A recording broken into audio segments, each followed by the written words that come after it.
Le patient est assis avec le pied ballant, face à moi. Je vais palper le tendon court du péroné et le long du péroné qui passe sous la malléole latérale de la fibula. Le long fibulaire a pour origine la tête fibulaire et le court fibulaire a pour origine la moitié distale de la face latérale de la fibula. Ils vont s'insérer sur la partie plantaire du pied.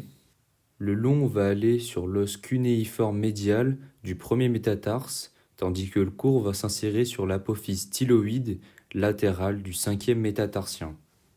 Le long et le court vont permettre la flexion plantaire et la pronation. Ces deux muscles vont être les plus importants dans le mouvement de flexion plantaire, de pronation et d'abduction. L'articulation mise en jeu ici est l'articulation talocrurale. Les muscles accessoires ici qui vont nous permettre de faire une flexion vont être le gastronémien, le solaire, le tibial postérieur. Et pour la pronation, ça va être les courts extenseurs des orteils et de l'hallux. Pour effectuer l'abduction ici, le seul muscle qui va être mis en jeu sera le court fibulaire.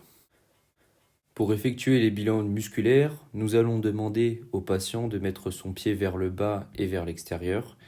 Il va devoir maintenir cette position. S'il y arrive contre la gravité, il réussira le bilan musculaire 3. S'il n'y arrive pas, donc s'il échoue, il devra faire le bilan musculaire numéro 2. Le bilan musculaire 2 consiste à effectuer le mouvement en compensant l'action de gravité, c'est-à-dire qu'il n'aura pas l'effet de la gravité pour effectuer le mouvement. S'il y arrive, il aura un bilan musculaire 2. S'il n'y arrive pas, il devra faire le bilan musculaire 1.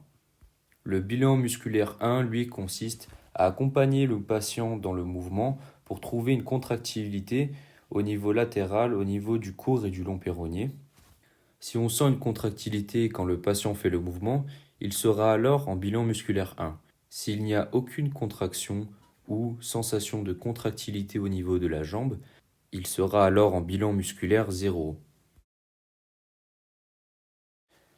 Si le patient arrive à faire le bilan musculaire 3, c'est-à-dire à effectuer le mouvement contre la gravité, nous allons effectuer le bilan musculaire 4 et 5.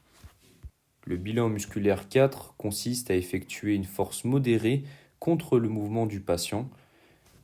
Si le patient y arrive, nous pourrons effectuer alors une force maximale sur le mouvement du patient. Il sera alors en bilan musculaire 5.